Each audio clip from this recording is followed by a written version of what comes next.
Olá você que está aí mais uma vez acompanhando o programa Ponta Esquerda. Estamos aqui no nosso 5º programa, atormentando a sua paciência e com a nossa língua solta. Fabiano Top Bola hoje está aqui para comentar o clássico Vasco e Botafogo em São Januário. Está aqui o Capitão Léo, que veio comentar o Flamengo cada vez mais campeão do Campeonato Brasileiro. E temos aí, semana que vem, Flamengo e Grêmio no Maraca, Libertadores. Rio de Janeiro está fazendo história mais uma vez. E eu vou apresentar mais um capítulo da história. Se filiar ao Vasco da Gama é uma novela mexicana, é um drama. E aí, gente, como é que vocês estão? Não é fácil não, hein? Realmente o Madureira aqui está com todo o gás aqui, porque ele transformou essa eleição do Vasco numa novela, tá certo? Ele novelizou aquilo ali e olha, estamos aguardando para ver o que vai acontecer aqui. Fabiano, pode sorrir. Pode sorrir. É o que nos resta. Já recuperou. Tô tentando, aos pouquinhos assim, boa noite a todos. E teve o clássico Vasco e Botafogo, a vitória aqui do time do Madureira. O Vasco se impôs desde o início, o Botafogo ainda patinando, mas a partir de segunda-feira a recuperação não é que ela venha, ela tem que vir. Botafogo e CSA no estádio Newton Santos, às 8 horas da noite, com promoção de ingresso, mulher não paga, vai ser uma loucura. E o Botafogo tem que vencer aí esses 5 jogos para escapar de uma vez do fantasma do rebaixamento.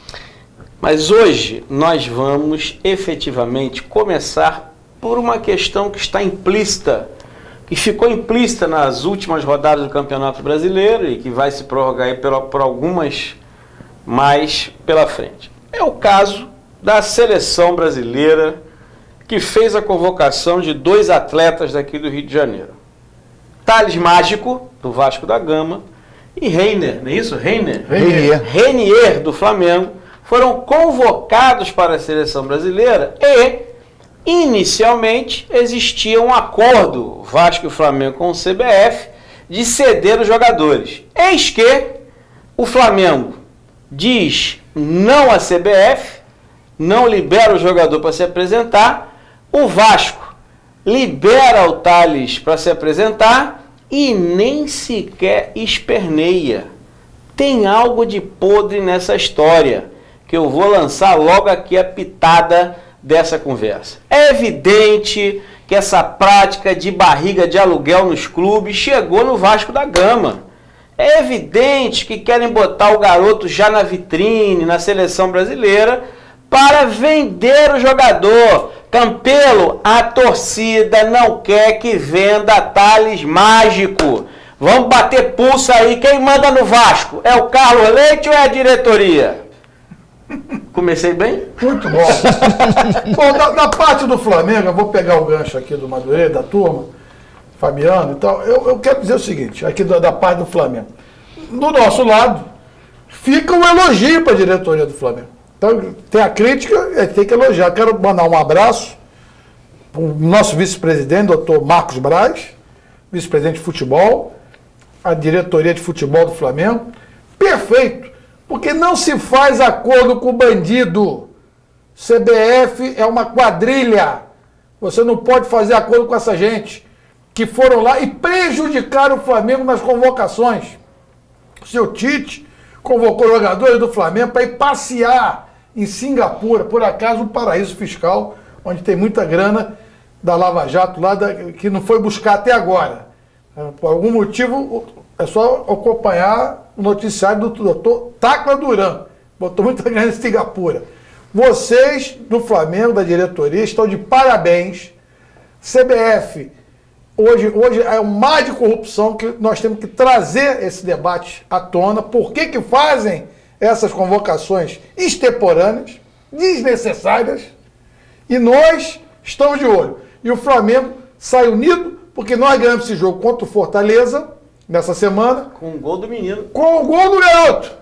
E com a atuação também que a diretoria fez de vetar aquele árbitro despreparado, incompetente, que ia ser o árbitro de vídeo. Aquele outro lá, Bernardo, não sei do que. O árbitro que nos prejudicou no outro jogo, dando aquele lance que não existiu.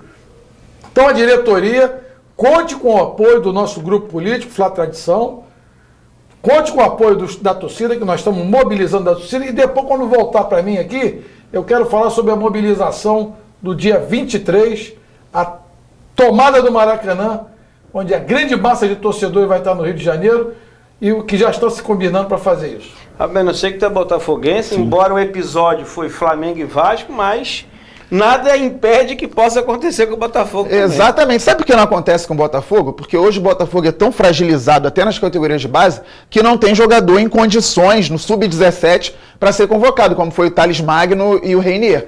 Tem um garoto muito bom que joga no Sub-17 do Botafogo, mas ainda tem idade de Sub-15, que sim, está sendo convocado, que é o Matheus Nascimento, tem ele mais um lá, muito bom jogador, só que ele ainda não está atrapalhando porque ele não é do time profissional. Mas se tivesse alguém do Botafogo, certamente também seria convocado. Só que o Botafogo deixaria, assim como o Vasco, o Flamengo hoje é um clube mais sólido, um clube estruturado, com dinheiro que pode bancar e bater de frente com a CBF nessa questão. O Vasco liberou, porque você já disse, quer vender o jogador, e o Botafogo também faria isso. O Botafogo, então, tem um exemplo muito claro, há pouco tempo, vendeu o lateral esquerdo Jonathan, 1 milhão de euros para o Almeria, o Botafogo ficou com a metade, porque a outra metade foi para o Nova Iguaçu, e não conseguiu pagar uma folha salarial, para ver como está a situação hoje trágica de Botafogo, Vasco e Fluminense. Então, no profissional, o Marcinho foi para a seleção, nem jogou, o Gabigol ainda jogou 34 minutos. O Marcinho nem entrou em campo, só treinou, e o Botafogo precisando do jogador, porque o reserva dele é muito fraco tecnicamente, o Fernando, e o Botafogo também não chiou, pelo contrário, comemorou a convocação de um atleta que foi para o outro lado do mundo, não jogou porque sabia que ele seria valorizado, e ele valorizado, ele é vendido e paga uma conta aqui, outra conta ali do clube. Então a CBF tem muita culpa, convoca jogadores em momentos inadequados, até em decisão de campeonato, Libertadores, brasileiro. O cara não vai jogar naquele dia, mas chega desgastado para se apresentar ao clube, ainda mais hoje no futebol dinâmico como é. Então a CBF ela tem muita culpa, e os clubes não estruturados, os clubes defasados financeiramente, abrem as pernas porque não tem o que fazer. E só para matar aqui esse arremesso de seleção, e a CBF rica, porque quando ela faz esses jogos lá, é uma montanha de recursos deslocados para fazer esse amistoso, e os clubes não recebem nada. Você depois, para receber uma fatia do salário, da indenização pelo salário do jogador, quando deveria fazer uma distribuição dessas operações, e tem que abrir a caixa preta da CBF. Tem que abrir a caixa preta da CBF. Eu queria também deixar um gancho, que parece que em Brasília vai ter a comissão lá, vai chamar o presidente da CBF, aí falar lá sobre as questões do hábito de vídeo, vai ter que dar esclarecimento, da manipulação das imagens, da manipulação do som, o que está acontecendo, por que não liberam as imagens, por que não liberam o som, e a Brasília vai convocá-los a dar esclarecimentos, porque a CBF hoje é uma caixa preta. Já pensou se essa caixa preta é que nem o telefone grampeado hoje da turma lá da República de Brasília, lá, um querendo puxar o tapete do outro, mas depois a gente fala sobre isso. Vamos falar sobre a seleção brasileira principal. Depois você abre um pedaço para falar do hospício. Notícias do hospício. Do hospício. Mas seleção principal brasileira jogou contra Nigéria e Senegal. Quanto foi? 1-1. Gente, por favor, alguém me dá uma luz. Não tem luz. Se entrar na... Não, a melhor comentário sobre isso que eu vi foi do Paulo César Caju. Ele falou: vou acordar cedo para ver os times africanos jogar. Paulo César Caju. Ele fez bem, porque assim, não tem luz. Jogadores hoje, tanto de Nigéria quanto de Senegal, muitos jogam na Europa, jogadores extremamente qualificados. E aí, tudo que acontece no futebol brasileiro e na CBF está sendo feito ali agora no campo, na questão da seleção brasileira. Primeiro que não tem mais identidade como tinha antigamente. A seleção brasileira não joga no Brasil. Quando fazem competição aqui, a chave do Brasil é só se chegar à final para jogar no Maracanã. E na Copa América chega, na Copa das Confederações chega, na Copa do Mundo já fica mais difícil, e não chegou por causa do vexame lá. Então, O Tite, que para mim era um excelente treinador antes da seleção brasileira, defendia o início do trabalho dele. Ao contrário de muitos, eu não acho a geração fraca. Eu acho que a geração não é igual a que já tivemos em outrora, mas temos excelentes jogadores sendo protagonistas no futebol europeu que não conseguem jogar na seleção brasileira também por conta do modelo do treinador. Eu mudei minha concepção radicalmente em relação ao Tite e isso está sendo posto agora. Por mais que Senegal e Nigéria, como eu disse antes, tenham jogadores qualificados, o Brasil tem jogadores melhores e não consegue ganhar. Então veja, e olha que a seleção brasileira tem o que falar, né? Quantos minutos Neymar jogou? 12 no segundo jogo. Jogou primeiro e no segundo jogo jogou 12. 12 minutos, mas saiu machucado. E qual foi a lesão dele? É porque eu procurei e eu não achei. Não achei. É a geração Neymar. Eu também tenho umas críticas ao Neymar. Eu só fui defender o Neymar no caso da menina lá, que a menina, que ele teve a menina que tomou uma grana dele, né? Sim. Que aí ele você vê que até da mulher ele cai também, porque ele cai na cama. A mulher chegou, bateu, ele caiu na cama lá também. Ele, coitado, depois teve que fazer como é que é? Reconstituição? Reconstituição, para ver onde é que ele segurou, onde é que ele agarrou e tal. Aí nesse momento a gente até defendeu ele. Mas depois daquilo ali fica difícil. Ô Neymar, a gente queria defender você, mas você tem que incorporar aí a condição de ídolo. O Brasil precisa ter um ídolo, né, nacional. É verdade. Todas as seleções, mesmo ganhando ou perdendo, sempre tinha um camisa 10, um cara que você chegava, não. Outro que hoje a gente critica, mas na época a gente torceu o Ronaldinho, o fenômeno. Sim. Que ele estourou o joelho, fez aquele trabalho todo para voltar. Em 2002, vamos torcer para a seleção por causa do Ronaldinho, não é isso? Sim. É isso? Você não concorda aí, pai? Foi protagonista junto com o Rivaldo e o Ronaldinho Gaúcho. Exato. Aí sempre tem um cara lá que você dá o desconto, fazer, ó. Verdade. Vamos torcer para a seleção por causa desse cara aqui e tal, mas hoje está difícil. Vale a obra, né? Vale a obra do... Quem é o outro cara da seleção para você torcer? Igual o Neymar, em termos de futebol, não tem. Não tem. Ele tem que colocar isso aí. Não é que a seleção vai depender dele. É que ele é uma referência técnica e até de performance, de qualidade, de habilidade, que sempre foi característica do futebol brasileiro. A garotada gosta dele. Exatamente. A garotada gosta dele, mas tem que incorporar. Tem que chegar bem mais comigo aqui, malandro. Parar de cair e partir pra porrada, Neymar. Parte pra porrada, vai pra cima, Parte pra dentro. Parte pra dentro, mano. Exatamente. Você que está em casa, veja que a gente falou lá da relação empresário-clube, CBF, seleção. Na verdade, está tudo, né, interligado. É a força do empresário, é a força do dinheiro, é a força ali do capital influenciando escalação, influenciando time, influenciando VAR, né? Essas coisas todas. Eu fazer até vou até aqui fazer um rápido trocadilho. Eu não sou flamenguista, eu sou vascaíno. Mas estavam dizendo que o VAR estava favorecendo o Flamengo. Aí falou assim, o VAR está favorecendo o Flamengo. V de Vinícius, A de quê? Qual é o jogador? A de... Arrascaeta. Arrascaeta e R de... Renier. Foi uma boa tirada, Vamos para os nossos comerciais e voltamos já.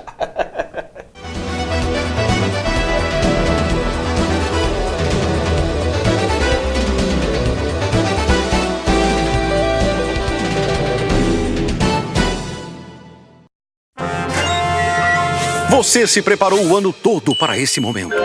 O jogo da conquista. Mas para não ser desclassificado, é preciso se lembrar de algumas regras básicas.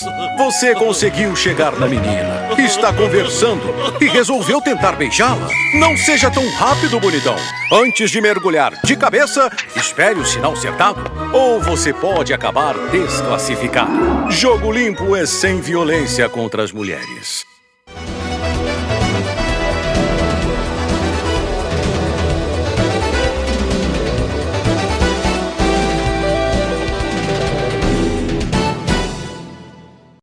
Então, você que está nos acompanhando agora, chegou, sentou na poltrona, está a fim de rir um pouquinho, então de escutar coisas diferentes do que você está habituado. No primeiro bloco a gente tratou aqui da influência do empresariado na escalação, na montagem do time, seleção, paraíso fiscal e outras coisas mais, o VAR, tudo isso.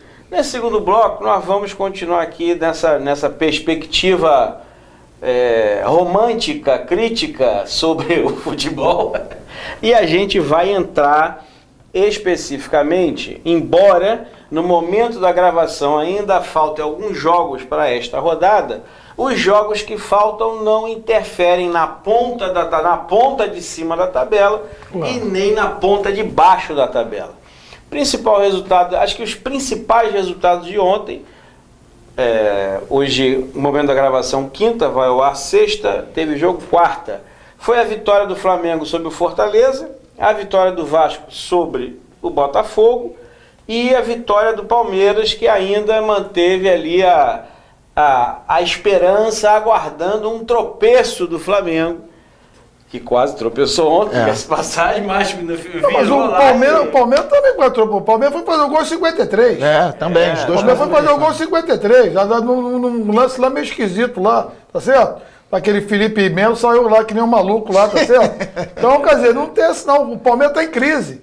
A pessoa da Mancha Verde lá quer pegar lá um diretor lá que tá na lista da blacklist, tá certo? E o Flamengo, se eu pegar então um gancho para falar do Flamengo, o Flamengo tá com o time, o grupo tá fechado, o time tá coeso, o Mister, nosso técnico, tá com moral com os jogadores, tá certo?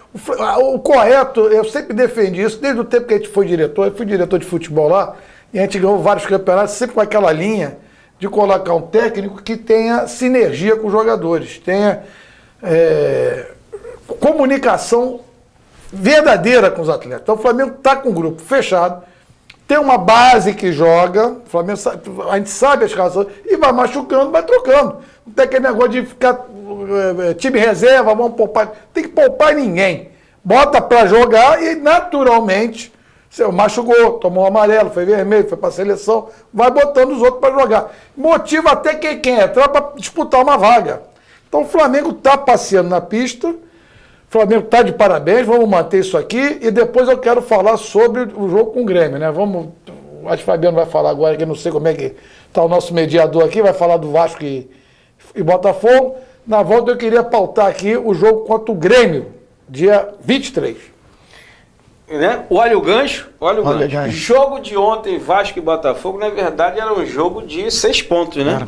Era um jogo estratégico na tabela, que a vitória quem ganhasse ontem iria subir de certa forma dentro da tabela, que ficaria, digamos assim, numa situação não uma situação já definitiva, segura, mas uma situação mais confortável. Evidente que tem os 5 próximos jogos do Botafogo e os 5 próximos jogos do Vasco também vai também um pouco definir aí a posição dos cariocas aí nessa questão da Sul-Americana, tal, zona de rebaixamento. No caso do Vasco, sem entrar ainda na questão do jogo, próximos jogos do Vasco: Internacional, Ceará, Grêmio, Palmeiras. Esqueci o 5º jogo aqui. Flamengo. Fluminense. O Flamengo e Vasco vai ser o jogo do título, hein? O Flamengo vai ser campeão jogando com ele. Faltando 4 rodadas. O Vasco vai ganhar do Palmeiras, vai tirar um ponto do Palmeiras, e quando jogar Flamengo e Vasco, o pessoal levar cerveja, levar tudo para comemorar o título. Ai, meu Deus. Então vamos lá. Então, quer dizer, o Vasco tem uma sequência de jogos, em sua maioria fora de casa. Ele vai jogar em casa com o Internacional fora, vai jogar com o Fluminense, que é no Rio de Janeiro, e acho que os outros 3 jogos são fora do Rio de Janeiro. E eu não tenho ainda na cabeça aqui a tabela do Botafogo, mas de repente você tem aí mais ou menos quem o Botafogo vai pegar.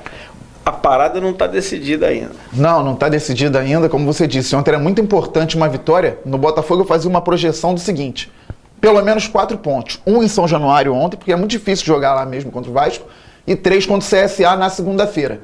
Infelizmente perdeu para o Vasco. Dava para ganhar, mas infelizmente perdeu para o Vasco ontem, e agora tem que fazer porque virou uma final esse jogo contra o CSA. O Botafogo está 4 pontos só acima da zona de rebaixamento. Eu não sei os próximos 5 jogos, mas eu sei os jogos assim que são chave para o Botafogo não cair, que é o CSA em casa, a Chapecoense fora de casa, Avaí em casa e o Ceará na última rodada também no Newton Santos. Aí são 4 vitórias que tem que ser importantíssimas. Mas além disso, em casa o Botafogo ainda tem Cruzeiro, Corinthians e Flamengo. E aí, se ganhar 2 desses jogos, um desses jogos aí, os que eu falei, eu nem me preocupo com os outros jogos fora de casa. Mas Avaí, CSA, Ceará e Chape o Botafogo tem 4 finais de campeonato, para nem pensar na possibilidade de, em 2020, estar na Série B. No caso do Vasco, uma coisa importante, eu assisti ontem o jogo, eu queria ir a São Januário ontem, acabou que não deu para ir, então eu assisti tranquilamente, sentado em casa, num sofazinho, cervejinha do lado, olhando o jogo e aquele início ali, meteu 1-0, depois meteu 2-0, o coração já fica, vamos dar chocolate, Aí vai que na pequena área do Vasco o cara sobe sozinho, sem ninguém marcar. E o cara vendo o cara subir na frente dele, assim, o cara subindo, escolheu o canto, palitou os dentes e tal. E aí, goleiro, tudo bem? Pum! Meteu pra dentro. O coração já ficou assim, né? Meu Deus do céu, não é possível. Mas, enfim, o desenrolar do jogo, assim, eu gostei, duas coisas me chamaram a atenção efetivamente. Primeiro, o comportamento da torcida do Vasco foi assim, um comportamento extraordinário. Muitas palmas, muitos parabéns para a torcida do Vasco, que mostrou o valor da torcida do Vasco nos momentos difíceis do clube. E a outra coisa é a seguinte, eu achei que o time ontem, não sei se eu posso estar enganado, né, ou ser pouco entendedor de futebol, mas ontem me parece que foi uma das melhores partidas do Vasco no Campeonato Brasileiro. Não foi a melhor, mas foi uma das melhores partidas. O time evoluiu dentro de campo, você via evolução do time dentro de campo. No final teve chutão para lá, chutão para cá, mas já estava final 2-1 agora, mas assim, durante o jogo tinha uma evolução o Vasco da Gama e percebia assim, 3 coisas importantes. Outra prata da casa revelada no jogo. O menino Bruno, eu falei assim, opa, mais uma promessa, se não vender ele amanhã, né? Mais uma promessa. E o Guaim, que entrou lá faltando 13 minutos para acabar o jogo, mas em 13 minutos ele abre uma expectativa positiva para o time do Vasco da Gama. Porque ele, em 13 minutos, ele fez 3 jogadas. Uma foi um gol anulado, que resultou num gol anulado, mas que foi assim, você vê que era excelente visão de jogo. Outra, o toque de bola que acabou ali também sufocando um pouco mais o Botafogo ali no meio de campo, né? O Vasco conseguiu segurar mais a bola ali com um toque mais refinado, sabendo aonde colocar a bola, não explanando a bola. Então, o Guaim, o menino novo que entrou, aliás, os 2 meninos novos que entraram, entrou o Bruno e entrou um outro menino também no final da partida. Quer dizer, essa capacidade essa capacidade do Vasco tá criando gente nova, isso é um fator importante para o Vasco, né? Tá tendo de onde tirar. Não tem dinheiro, tem jogador, só não pode sair vendendo a preço de banana. O Guaim, eu acho que foi uma demonstração ali de que, importante nessa reta, inclusive nessa reta final, pode ser 8 jogos sem o Thales Mágico em campo, por causa da apresentação da seleção. E o time, no conjunto, amostrou. Galera, desculpa aí, hein? Opa, corrigindo no ar. Mostrou uma evolução tática dentro de campo que há muito tempo a gente não via. Então eu achei que o resultado foi justo, porque não é só porque eu sou vascaíno, não. Acho que o resultado foi justo. O Vasco conseguiu aproveitar as oportunidades e criou mais, né? O Botafogo pressionou, tentou o empate e até algumas possibilidades, poderia ter empatado o jogo, ganhar eu acho que já era um pouquinho mais complicado, mas o Botafogo até poderia ter conseguido empatar. E a gente, se não for assim, digamos, qual a palavra correta, eu acho que o time do Vasco em determinados momentos falta aquele foco, né? Falta aquela concentração final para concluir, confiança também. Porque constrói e aí chega lá na hora final. Se tivesse, tinha matado o jogo também. Exatamente. Eu comentei com o pessoal no grupo, tava 2-1 Vasco, eu falei, tem que fazer o tempo, porque o Botafogo tava começando a chegar, a sufocar. Eu falei, tem que fazer o terceiro, Você então tá aprovando o Vanderlei? Tá fazendo um bom trabalho. Olha, eu vou dizer uma coisa pra você. O rubro-negro Vanderlei tá em alta no Vasco, assim como o Vascaíno Jesus está em alta no Flamengo. Então veja, olha, eu acho o botafoguense Reinier tá com moral no Flamengo também. É verdade. Verdade. Veja, eu como vascaíno, já há muito tempo, eu tinha um sonho, era ver o Luxemburgo dirigindo o time do Vasco. Óbvio que eu queria que ele estivesse dirigindo em outra época, em outro tempo, né, com o time lá na ponta, mas... Qual é a meta agora? É colocar na Sul-Americana ou vai tentar uma pré-Libertadores ali? Ou ainda tá saindo da confusão? O Vanderlei deixou escapar que agora ele tá olhando para a parte de cima da tabela. Tá mais perto, né? Tá 7 pontos da zona da Libertadores e 8 do Z4. Tá olhando para a parte de cima da tabela. A Sul-Americana se vier, tá de bom tamanho. Tá de bom tamanho. Acho que bom tamanho. Mas, rumo à Libertadores. No próximo bloco, nosso amigo Léo vai fazer aqui a chamada para Flamengo e Grêmio. Para Flamengo e Grêmio no Maracanã. Isso. Voltamos já.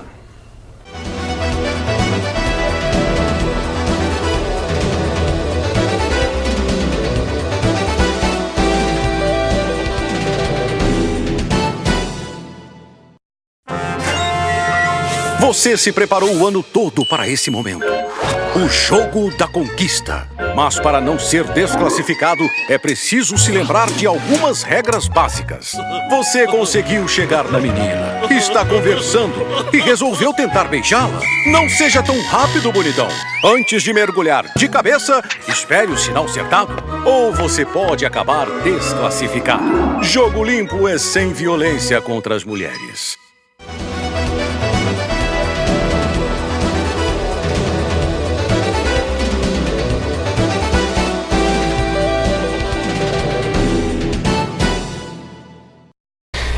Voltamos aqui dos nossos comerciais e eu estava falando sobre o desempenho do Vasco no clássico Vasco e Botafogo. Anunciei que o Léo aqui ia falar sobre Flamengo e Grêmio no Maracanã pela semifinal da Libertadores, jogo de volta. Mas ó, primeiro passar aqui pro Léo, botafoguense, para comentar. Fabiano, o Léo vai falar sobre o Flamengo.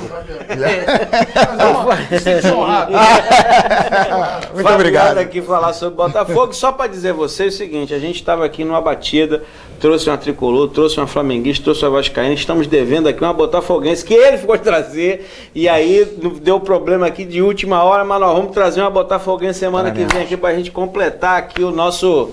E terá um programa onde teremos 4, uma de cada um junto com a gente aqui, uma flamenguista, uma vascaína, uma botafoguense, uma tricolor, batendo essa bola. Mas, fogão. Então, eu vou até pegar o gancho do Vasco para entrar no Botafogo, em cima do que você falou. O Vanderlei Luxemburgo, no início, realmente, até eu olhei com outros olhos assim, porque os trabalhos que ele vinha fazendo, ele estava um pouco desatualizado. Não era, não, só os treinadores novos prestam. Ele não estava fazendo bons trabalhos. E começou no Vasco, foi desenvolvendo, agora com algum tempo de trabalho. O Vasco evoluiu sim, foi uma das melhores partidas. Eu vi alguns jogos do Vasco, até em São Januário mesmo, trabalhando. E ontem foi uma das melhores partidas do Vasco. E aí até respondendo a alguns amigos meus que perguntam: Fabiano, mas por que hoje o atacante de lado de campo ele tem que acompanhar o lateral? O ponta tem que acompanhar o lateral? Porque hoje tem aquele ponta que chamam de extremo, né? Então joga no 4-2-3-1 ou no 4-3-3, que é o homem centralizado lá e os dois homens abertos. Flamengo, um dos homens abertos é o Bruno Henrique, Palmeiras o Dudu, e ontem no Vasco quem fez muito bem esse papel foi o Rossi. Exatamente. O Rossi ele conseguiu atacar muito bem, deu caneta, criou chances, finalizou e estava marcando muito bem. Por que precisa do atacante fazer isso hoje? Porque o futebol mudou. Hoje, antes era aquele 4-4-2, que os lados do campo ficavam só para os laterais, aí ficava aquela avenida, aquele espaço. Hoje não, todos os espaços são ocupados. Isso ajudou muito o Vasco a ganhar o jogo e prejudicou muito o Botafogo. O primeiro gol, vão dois homens tentar, um cobrir o outro de forma errada, a bola é passada para trás e ali na zona intermediária sem ninguém, o menino do Vasco chuta, a bola desvia também, dá uma sortezinha ali, mas ele estava com um espaço grande para chutar de uma jogada que veio do lado do campo. No segundo gol, o Ribamar pega a bola sozinho também lá pelo lado do campo, tem liberdade, joga pro lado e chuta. Ou seja, o Botafogo ele está tendo, não foi só nesse jogo, ele está tendo um problema de recomposição pelos lados, os laterais ficam expostos, isso atrapalha muito o andamento do Botafogo defensivamente. E ontem, mais uma vez, perdeu também por isso. Ofensivamente, o Botafogo carece daquela força. Você vê que quando o Guarim entrou, o Botafogo estava tentando ainda alguma coisa. Ele começou a controlar o meio-campo, o Botafogo não teve mais força para atacar, nem Chuveirinho estava acertando.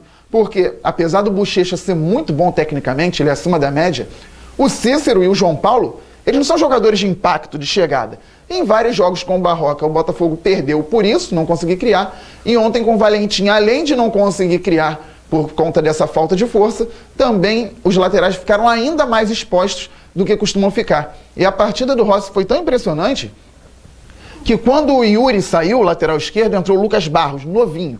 Aí ele pegou uma bola assim e ia pra cima do Rossi, eu mesmo falei, vai pra cima, dá o tapa na frente, ele tá cansado. O garoto deu o tapa mesmo e o Rossi chegou e tirou a bola, foi para escanteio. Quer dizer, ele estava muito bem, taticamente, lendo bem o jogo e fisicamente também, porque não é fácil fazer a função. O Botafogo precisa melhorar muito e um adendo só a respeito de uma situação que é boa para o Botafogo.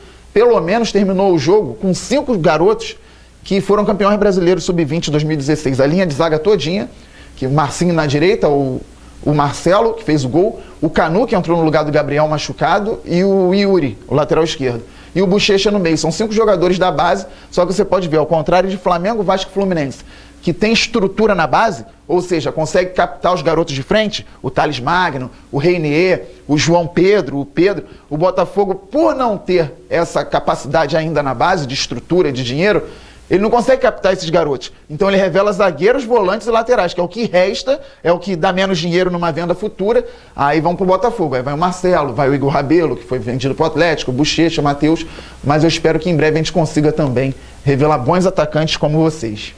Em breve, em breve. O Rio de Janeiro está, do ponto de vista do futebol carioca, eu quero dizer a seguinte coisa. O Flamengo, um time carioca está na ponta do Campeonato Brasileiro, isso nós temos que bater palma, não tem jeito. A rivalidade, provocação é do futebol. O vascaíno vai torcer contra o Flamengo. Isso é a zoação do futebol. Aliás, a graça, uma das graças do futebol é a zoação, é a brincadeira no respeito, sem violência, as torcidas participando, o pessoal comentando e fazendo a graça. Então o Rio de Janeiro está na frente do Campeonato Brasileiro, palmas para o futebol do Rio de Janeiro.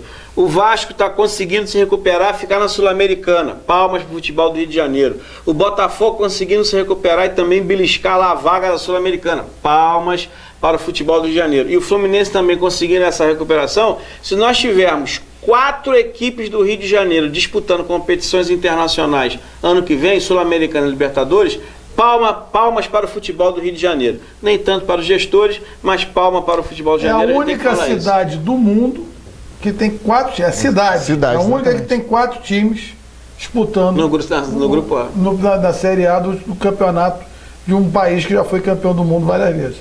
A única cidade do mundo que tem 4 times na primeira divisão. Então temos que valorizar isso. E nessa linha, Léo vai dar aqui a chamada aí para Flamengo e Grêmio. Pessoal, eu tenho uma mensagem importante para falar. Quero agradecer o Madureira, a equipe, o Fabiano. Eu quero em 3 minutos, 4 minutos, trazer um tema que eu estou batendo no canal que nós temos no YouTube e da torcida. Muito importante. Dia 23, quarta-feira, semana que vem, vai ter o primeiro jogo da final. Não é semifinal. Primeiro, porque se ganhar do Grêmio, depois tem que ganhar em Santiago do Chile. Que é um jogo só. É um jogo só. Então é o primeiro jogo da final, depois de muitos anos. E está havendo um deslocamento gigantesco de torcedores de outros estados. A gente está sabendo isso lá pelas torcidas organizadas, o pessoal da torcida jovem, da raça, recebendo ligação de várias pessoas que estão vindo, na esperança ainda de conseguir o ingresso com o cambista, conseguiu pedindo para ficar para dormir na casa de um amigo. Está havendo uma projeção, aí, segundo nós estamos fazendo o levantamento, pelo menos de 5 a 10 mil pessoas vão ficar rodando em torno do Maracanã sem ingresso. Então eu estou batendo nisso. Fizemos uma articulação ainda, evidentemente, que eu não posso falar pelo nome das torcidas jovens da raça, mas ajudo. Eles querem ser respeitados, querem ajudar, pegando o gancho do Madureira, sem violência, mas precisa do apoio do poder público. E qual é a solução que nós estamos imaginando? Isso é muito importante aqui, eu acho que a gente tem que depois dedicar, até mandar esse vídeo. Vamos abrir um espaço público, que poderia ser aqui o Terreirão de Samba, ou o Sambódromo. O ideal seria até que fosse a Praça da Apoteose. Você abrir o espaço público, está lá, a Praça da Apoteose está lá, só ter vontade. As empresas de refrigerante, de venda de iFood, esse negócio que bota um telão, que não vai custar muito, só tem a vontade política. Os próprios patrocinadores têm interesse, desloca tudo. Ali tem o trem, que chega fácil, tem a Leopoldina ali perto, tem ônibus para tudo que é lugar. O pessoal que vem de Niterói, São Gonçalo, vem de barca, tá ali. O Sambódromo seria um lugar ideal para fazer uma fanfest. Alô, alô, prefeitura. Rio Tour, tem lá um colega nosso lá, um amigo, que é o Marcelo da Rio Tour. O Sambódromo está ali pronto para ser ocupado. Aí você poderia botar a torcida jovem de um lado. Lá ela pode ir, ela está proibida de ir do Maracanã por um termo de ajustamento de conduta, o TAC, que, na meu ver, muito cruel e muito injusto, mas depois a gente até pode discutir esse assunto, porque o Brasil está nessa linha de... Tem que tirar um programa só para isso. Só para isso. O Brasil está numa linha de um governo autoritário, mas aqui é para falar de futebol. Porque o juiz agora baixou uma determinação que ninguém pode chegar perto do Maracanã, mas ali pode. Então, senhores, eu pedi, já mandei uma mensagem para o pessoal da Federação de Futebol do Rio, para pegar os patrocinadores do futebol do Rio e começar a trabalhar essa ideia. Nós estamos aqui no final da semana, aqui para a semana que vem, dá para fazer, vontade política.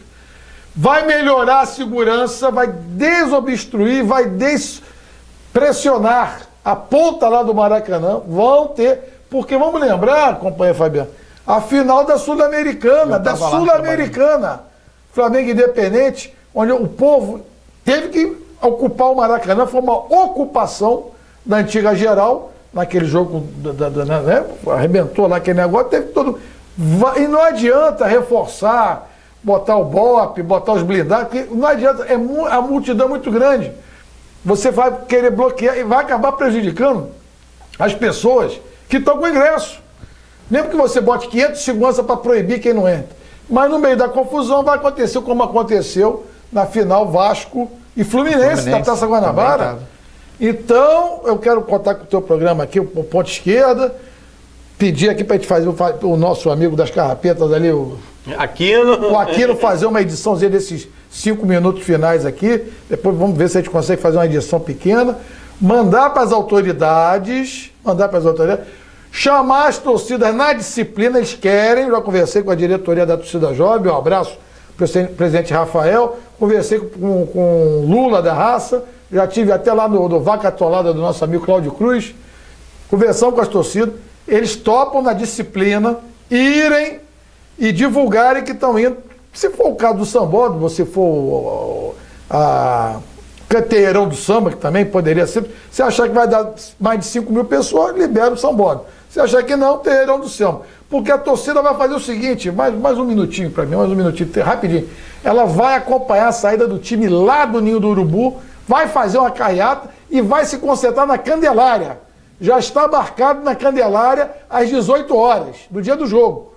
Então é importante apoiar o time saindo lá do Ninho do Urubu, se concentrar todo mundo na Candelária e ter um local para poder assistir o jogo em segurança, em apoio, em as normas propostas pelo governo do Estado e a Prefeitura para não prejudicar o nosso Flamengo nesse momento importantíssimo que é ganhar o bicampeonato da Libertadores da América. Você que está em casa assistindo Ponto Esquerda, quando você estiver sentado de frente para a televisão ou no seu celular, entenda, o programa Ponto Esquerda está ajudando, dando uma sugestão, está assinando embaixo aqui da sugestão do Capitão Léo, que é justamente o melhor conforto para as torcidas, a melhor segurança para os torcedores, aqueles que compraram o bilhete e aqueles que não conseguiram vão querer estar numa aglomeração festiva. Então, por que não?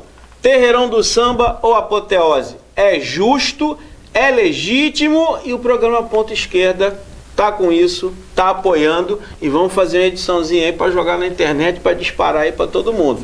Ponto Esquerda dando ideia boa, E se você aí, o gestor da cidade, não gosta de futebol, pensa então na cidade, pensa no entorno e nos moradores, ali próximo ao Maracanã. Exatamente. Vamos para os nossos comerciais, vamos voltar para o último bloco.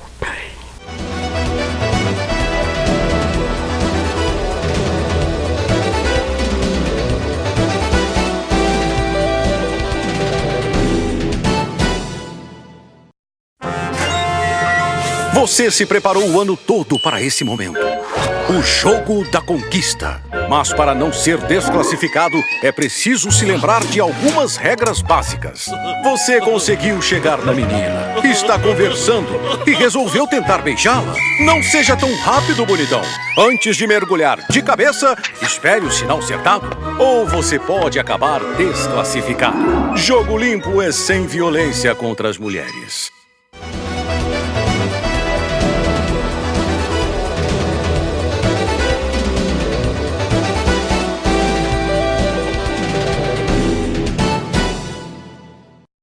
Voltamos para o nosso último bloco e vamos falar de duas coisas. Vamos falar das eleições, o novo capítulo da eleição do Vasco da Gama e do hospício, né? Mas essa do hospício eu vou deixar para o Léo introduzir a questão para vocês. Pessoal, hoje vindo para cá, você vê, o futebol tem tudo a ver também, essa situação toda tem a ver. O Brasil hoje virou um grande hospício.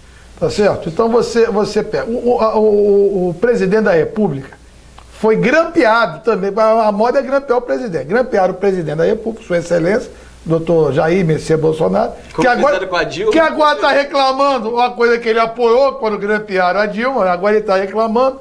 Grampearam ele, coordenando a turma para derrubar o líder do partido dele. Um personagem chamado Delegado Valdir. Olha que coisa estranha. O cara parece um suricato, aquele cara. Ele parece uma coisa estranha.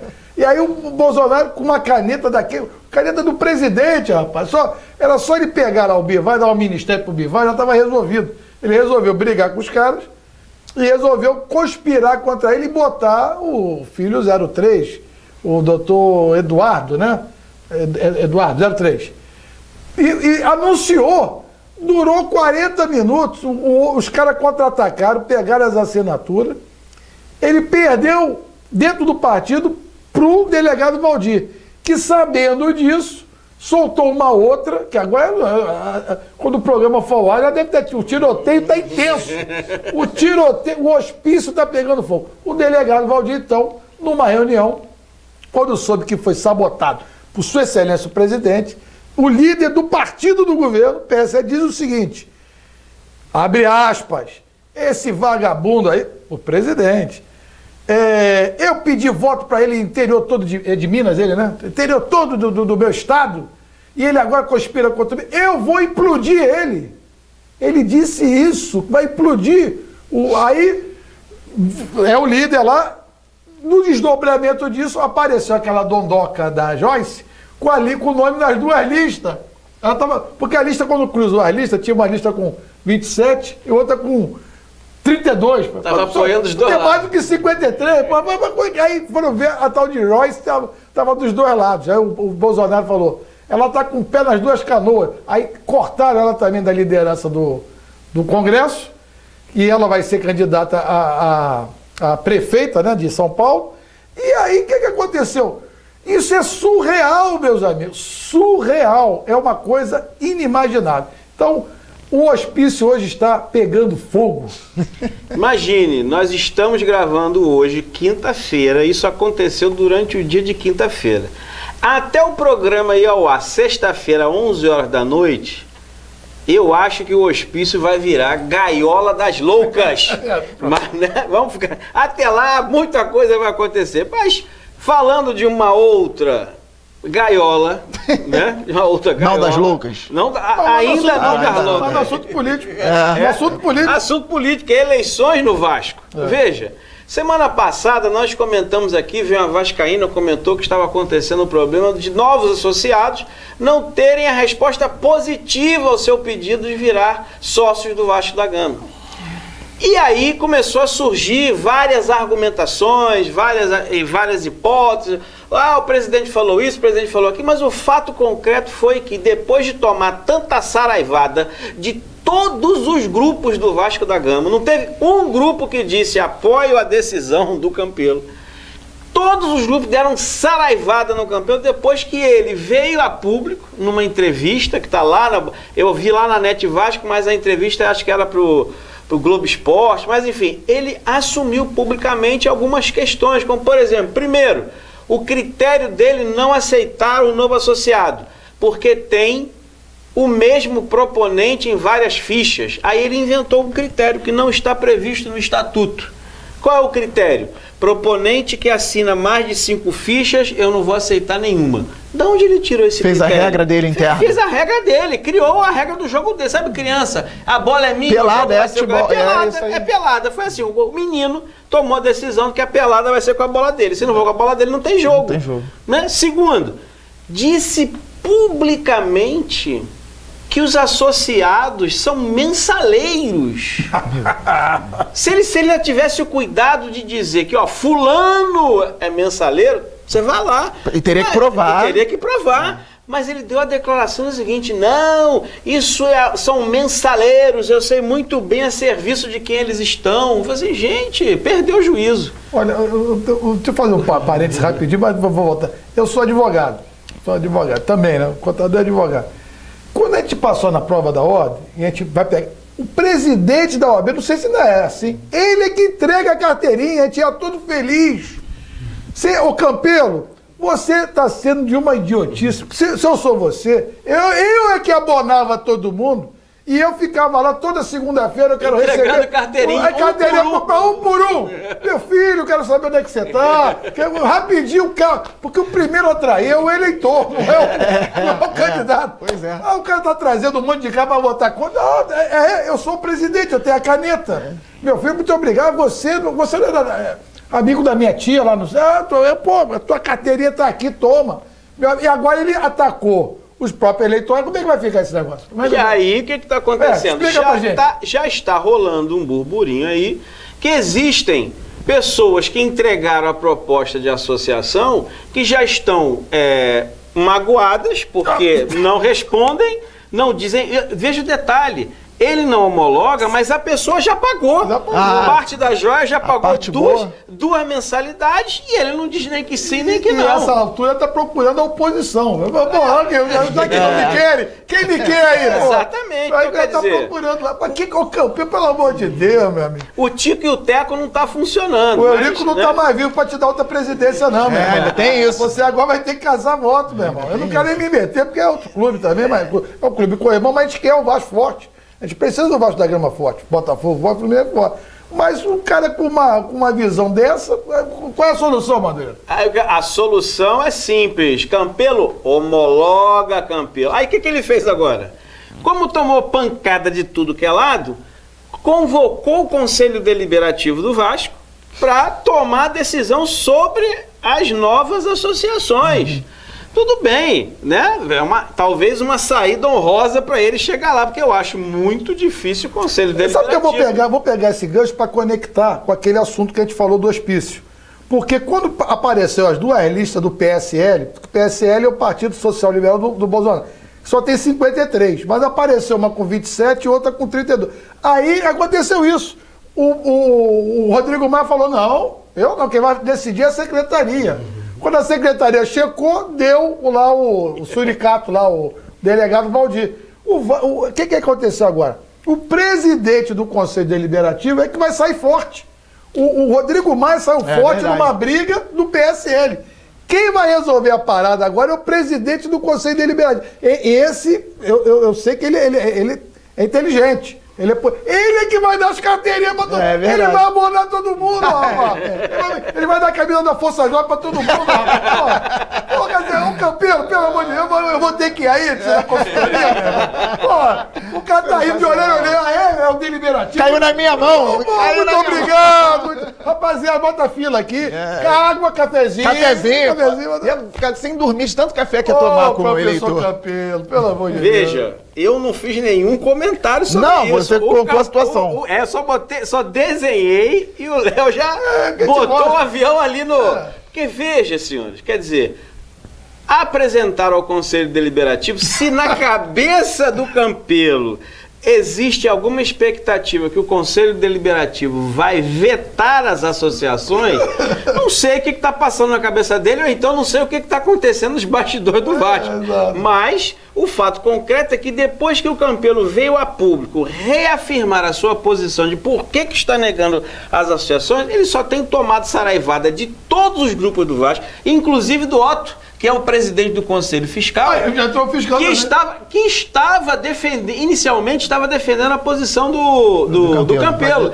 Até o momento que o Campelo publicamente falou, não, 5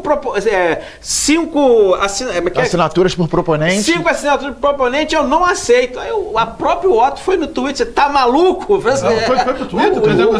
O Otto, cara, pô, que é isso? Tá maluco? Você tornou público. Então, ou seja... Ele pode virar um mini hospício na Escola Brasileira. Ou seja, ele se colocou numa situação que eu acho que minimamente tá esquisito pra ele. Tá esquisito pra ele. E mais... Se colocou numa situação de pressão. Ele aprovou, a menina que estava do Vasco aqui no último programa falou o seguinte, as 400 fichas que ele aprovou, por favor... torne pública quem são os proponentes das 400 fichas. Silêncio na geral. Ninguém fala nada. Ninguém fala nada. Então eu acho que o Campelo se meteu numa... Ele também disse o seguinte, eu quero é mais que vá para a justiça esse debate. Então ele deve estar mal nas pesquisas. Olha só, o Campelo está tudo errado, Campelo. Quem tem voto não tem medo, rapaz. Você tá querendo levar as coisas para a justiça, quer mais levar para a justiça, sinaliza para todo mundo que você tá mal. Você tá... meu Deus, eu não quero me meter nessa confusão. Tá nas cordas. Né? Eu não quero me meter nessa confusão, não, porque é uma coisa totalmente fora de sentido, pô. Deixa eu explicar em um minuto como é que é o Flamengo. Esse problema de abonar sócio, todos os clubes realmente tem que ter um cuidado, porque não pode entrar também. É o clube. Então se você vai entrar lá, o Russão, seu sócio do Flamengo, pode entrar de sócio, mas não vai poder votar. Se for entrar uma pessoa que está respondendo algum crime, alguma situação grave, né? Lá o famoso Beira-Mar, tem uma comissão do Flamengo chamada Comissão de Sindicância, presidida pelo vice de secretaria, com mais 2 membros, que checam o histórico da pessoa. Se a pessoa tem algum envolvimento, está respondendo a algum processo mais grave, não é bater na mulher também, não. Mas é um processo grave. Bater na mulher é grave, não se deve fazer. Mas se é uma coisa mais grave, você pode vetar, tem que ter um mínimo de controle, sim, para o cara entrar. Mas dentro de uma regra. O cara não pode criar a regra dele, pô. O camarada vai lá, esse Campelo, pelo que eu entendi, ele criou uma regra própria, em vez de montar uma comissão eleitoral, nomeia uma comissão eleitoral, tá certo? Isso que seria a sacada dele, ó. Campelo, consultoria gratuita. Monta uma comissão eleitoral, cada presidente de poder indica um nome, o deliberativo, o fiscal e você, 3 nomes isentos, bota lá e checa tudo. Porque o presidente do deliberativo, a essa altura, vai ser candidato, hein? Vamos aguardar as cenas dos próximos capítulos. Mas, para fechar esse... Não sei se você quer falar alguma coisa, Fabiano? Não, a respeito disso, não. Tá. Não, o gancho dele aqui nesse assunto é aquele vazamento na linha dos hospícios. Do Montenegro? Do Montenegro.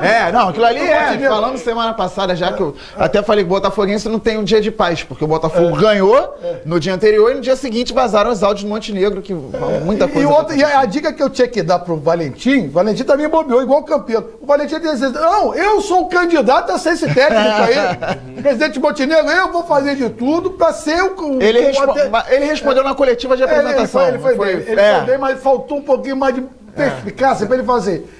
Presidente Montenegro, respeito o senhor, porque o Montenegro deu uma esculhambadinha. Deu. Né? Vou pegar um técnico de ponta. Ele tinha que chegar assim, Montenegro, eu serei o técnico de ponta. Eu vou levantar o Botafogo. Ele falou que ainda não é. Porque se ele entregar o Botafogo bem, como é que vai demitir o cara? Como é que demite o cara que entrega o Botafogo na... Então, para fechar essa discussão aqui da política, do Hospício de Brasília e para...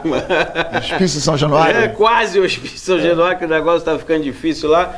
Veja uma coisa, Campelo, bom senso, Campelo, homologa é a melhor saída. Hashtag homologa Campelo. Hashtag homologa Campelo, porque, pelo amor de Deus, não tá fácil. Madureira, desculpa, você perguntou se queria fazer um comentário. Queria fazer um outro comentário também, que hoje não teve tempo para falar, e vou aproveitar e fazer um jabá junto. No sábado teve aquela declaração maravilhosa do Roger sobre o racismo. E exatamente. O Roger e o Marcão, né? 2 treinadores negros jogando o mesmo jogo. E chamou a atenção, e não deveria chamar, né? Num país de 50% de negros, como disse o próprio Roger. Lá no meu canal, Fabiano Bandeira, eu já coloco o jabá, no vídeo da semana eu falei sobre 2 assuntos. Esse assunto do racismo como tema central, eu até fechei o vídeo falando que com 500 inscritos ou 10 milhões de inscritos, nós temos que nos posicionar sobre a discriminação e o racismo. O Roger foi muito bem, e lá eu falo sobre isso. E também falei sobre, porque eu fiz o vídeo no Newton Santos no dia da apresentação do Valentim. Então falo também sobre, como segundo tema, os clubes brasileiros não terem essa diretriz na hora de contratar o técnico. O Flamengo tenta o Abel, não dá, tenta o Renato Gaúcho. Perdão, tenta o Renato Gaúcho, não dá, traz o Abel, que é uma coisa completamente diferente da outra. Barroca e Valentim e Luxemburgo. Os clubes não têm essa diretriz. Então lá no canal Fabiano Bandeira, eu falo principalmente sobre o racismo e também sobre essa diretriz aí dos treinadores. O que eu tenho para dizer para vocês rapidamente... Aqui não é complexo de pavão do programa, não. Mas antes de todo mundo abordar, nós abordamos aqui no Ponto Esquerda a questão do racismo do técnico do Bahia. Nós abordamos aqui a questão do VAR antes dos canais corporativos abordarem a questão do VAR. Como eu disse, programa Ponto Esquerda, sempre na vanguarda e com a língua solta. Obrigado a presença de vocês. Até a próxima, até semana que vem. Valeu, irmão.